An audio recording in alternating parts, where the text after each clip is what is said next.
جو ہمارے خدا یسوع مسیح کا فضل ہمیشہ ہم سبوں کے ساتھ ہوتا رہے۔ جو کبھی افسردہ نہ ہوا کرے، غمگین نہ ہوا کرے، اور اپنے دل میں یہ مت سوچا کرے کہ ہم ناکام ہو چکے ہیں۔ ناکامی ہمارا مقدر بن گئی ہے،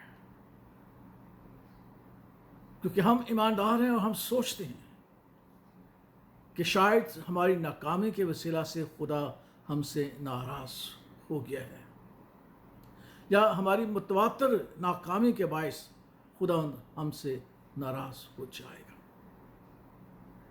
بنی اسرائیل نے بھی اسی بات کا اظہار کرتے ہوئے کہا تھا کہ خداوند ہمیں بھول گیا ہے، خداوند نے ہمیں ترک کر دیا ہے۔ جو خدا انسان نہیں ہے، وہ خدا ہے۔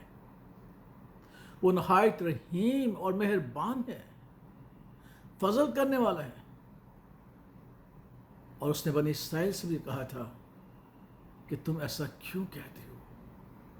میں نے تو تمہاری صورتیں اپنی ہتھیلی پر گدا کر رکھی۔ جو خدا اتنا نہایت مہربان ہو، پیار کرنے والا ہو، وہ کس طرح سے ہماری ناکامیوں سے وہ ہمیں چھوڑ دے گا؟ بلکہ وہ تو ہماری ہمت بڑھاتا ہے، ہمیں بحال کرنے کی قدرت رکھتا ہے۔ اس لیے اپنی ناکامیوں میں کبھی اس بات پر نہ سوچیں کہ یہ خداوند کی ناراضگی کی ہے، یہ خداوند ہم سے ناراض ہو چکا ہے، خداوند ہم کو بھول چکا ہے، اس لیے ہم ناکام پہ ناکام ہوتے جا رہے ہیں۔ اس خداوند جو مہربان ہے، محبت کرنے والا ہے، وہ کبھی ہم سے ناراض نہیں ہوتا۔ ہم ہیں جو اپنے دل میں سوچتے ہیں کہ خداوند ہم سے ناراض ہو گیا۔ ہمارے خدا یسوع مسیح نے مصعب بیٹے کی تمثیل میں یہی ہمیں سکھایا۔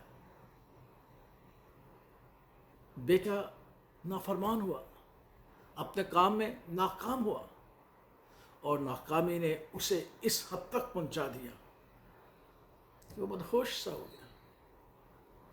لیکن جب اسے ہوش آیا تو اس کی زندگی میں ایک امید تھی، اور وہ لوٹا تو خدا کا پاک کلام سکھاتا ہے کہ باپ دوری تھا تو اس کا منتظر تھا، اور دوڑ کر اسے گلے لگا لیا۔ خدا ہماری ناکامی میں ہمیں جھڑکتا نہیں، بلکہ ہمارا حوصلہ بڑھاتا ہے۔ افسردہ نہ ہوا کرے۔ مصعب بیٹا لوٹا، باپ نے اسے بحال کر دیا۔ پھر ہم مقدس پطرس رسول کی زندگی پر دیکھتے ہیں۔ بڑا جوشیلا ایماندار تھا، اور خداوند یسوع مسیح نے اسے آگاہ بھی کیا تھا کہ ابلیس نے مانگ لیا ہے تم سبوں کو، لیکن اے پطرس میں نے تیرے لیے خاص طور پر دعا کی ہے کہ جب تو لوٹے تو بھائیوں کو مضبوط کرنا۔ کتنی بڑی بات تھی۔ خدا یسوع مسیح نے اسے یہ کہا، لیکن پھر اپنی بات میں ناکام ہو گیا، افسردہ ہوا، رونا شروع کر دیا۔ اسے معلوم نہیں تھا کہ خداوند اس سے کتنا پیار کرتے ہیں۔ اس لیے اس نے کہا کہ آؤ، کیونکہ میری ناکامی میرا مقدر ہے، میں نے اپنے مالک کا انکار کیا ہے اور وہ مجھ سے ناراض ہے، اس لیے شاید وہ مجھے بھول جائے گا، ترک کر دے گا۔ میں پرانی دنیا میں لوٹ جاتا ہوں، آؤ میرے ساتھ چلو۔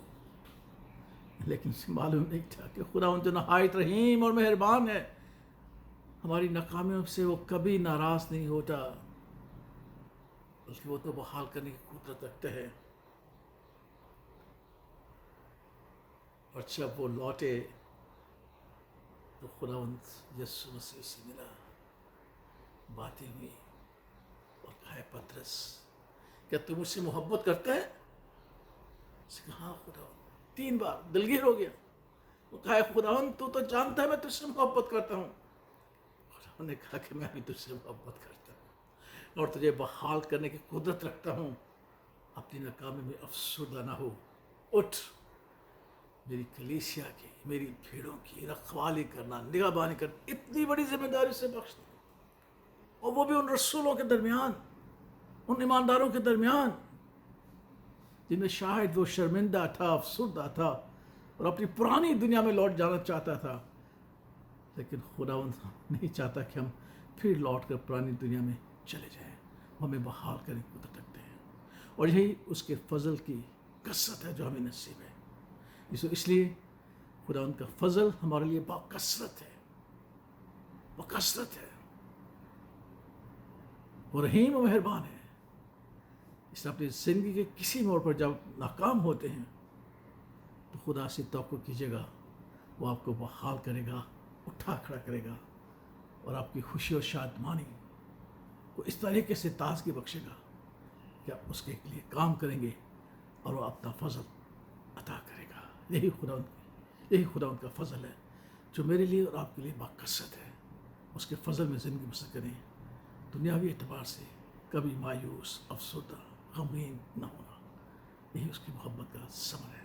خدا باپ، خدا بیٹے اور خدا اس کے نام میں آمین۔